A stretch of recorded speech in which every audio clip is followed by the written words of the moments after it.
أضع نسبكم وأرفع نسبي. المشاركة هذا في كتابة هذا الدستور جريمة. يقطعون ما أمر الله به أن يوصل، الذي قال الله عز وجل فيه: لا تجد قوما يؤمنون بالله واليوم الآخر يودون من حاد الله ورسوله.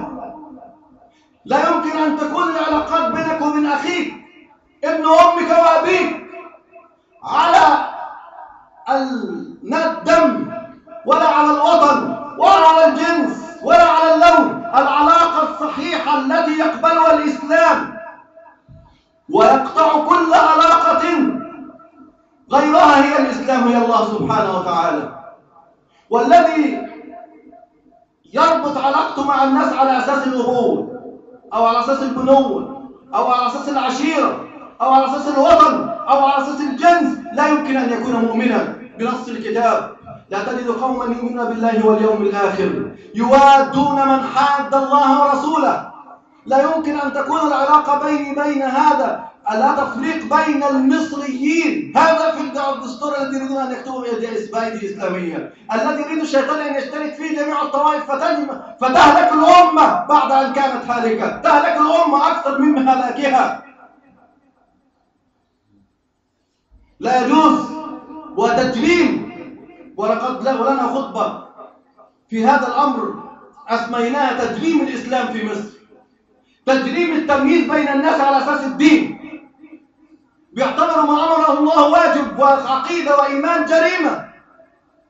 الله ميز بين الناس ولم يميز بين الناس إلا على أساس العقيدة والدين والإيمان. عم الرسول صلى الله عليه وسلم أقرب الناس إليه، فصم الله عز وجل بينه وبين الرسول العلاقة، وأنزل فيه قرآنا قال: تبت يدا أبي لهب وتب.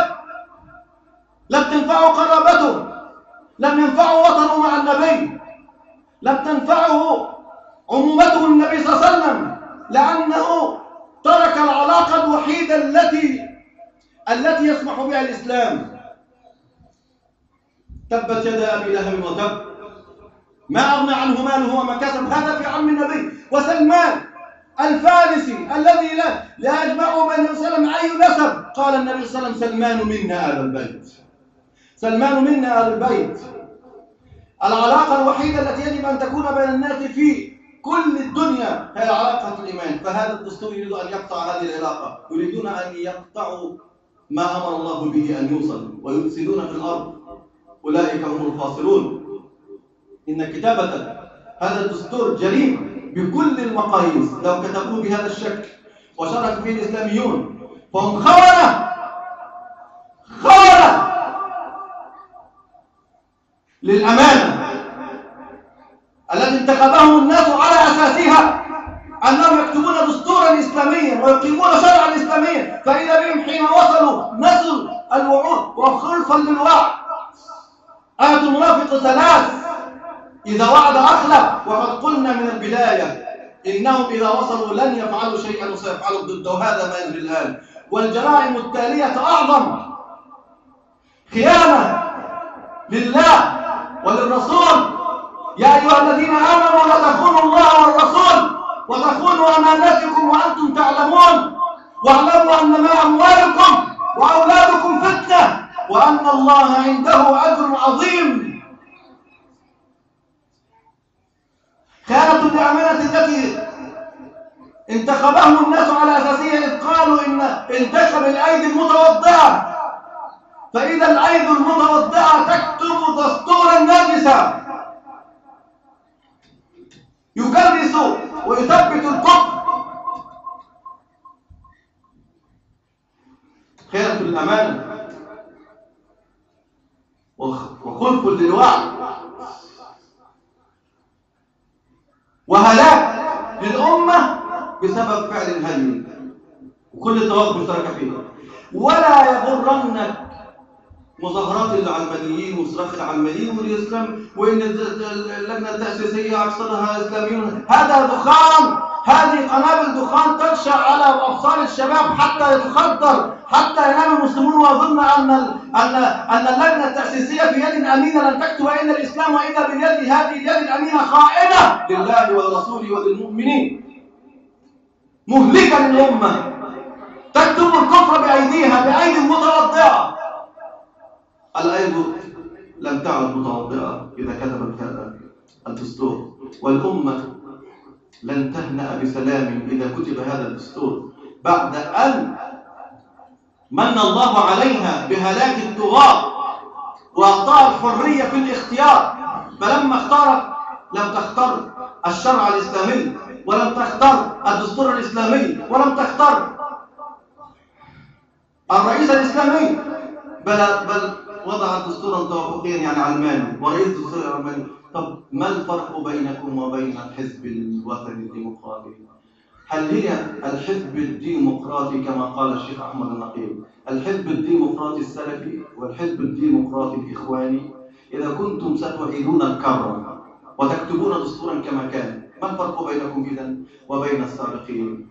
وما الفرق بين إهلاككم لهذه الأمة بسبب أفعالكم أنتم اليوم، كما قال مؤمن آل فرعون: يا قوم لكم الملك اليوم ظاهرين في الأرض، قد أعطاكم الله الملك وقد أوصاكم إلى السلطة، ثم أنتم بهذه السلطة تخونون الله، فمن ينصركم من بأس الله إن جاءكم؟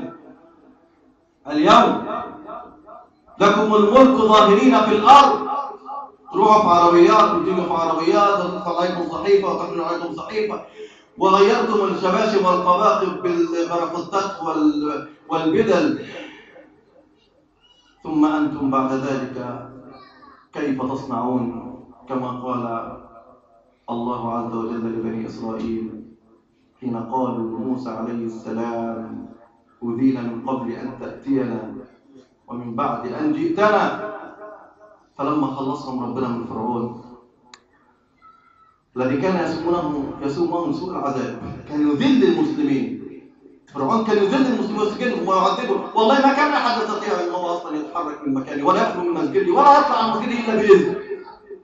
كان واضحهم في وضع الركوع دائما. فلما رفع الله عز وجل عنهم هذا وقال لهم كما قال لآل فرعون: عسى ربكم أن يستخلفكم في الأرض، أن يهلك عدوكم ويستخلفكم في الأرض فينظر كيف تعملون. هل هذا عملكم بعد أن من الله عليكم؟ هل هذا الهلاك الذي ستهلكون به الأمة بعد أن أوصلكم الله عز وجل تكتبون بالأيدي المتوطئة دستورا غير إسلامي، وتأتون ولا توافقون على رجل إسلامي يدعوكم إلى تطبيق الشرع وتذهبون إلى رؤوس توافقين؟ نسأل الله عز وجل لنا ولكم السلامة. اللهم اغفر لنا ذنوبنا وإسرافنا في أمرنا وثبت أقدامنا وانصرنا على القوم الكافرين. اللهم ثبت أقدامنا، يا مقلب القلوب ثبت قلوبنا على دينك، يا مقلب القلوب ثبت قلوبنا على دينك، يا مصرف الأفئدة صرف أفئدتنا إلى طاعتك. اللهم لا تدع لنا في هذا اليوم عظيم ذنبا إلا غفرته، ولا هما إلا فرجته، ولا مدينا إلا قضيته.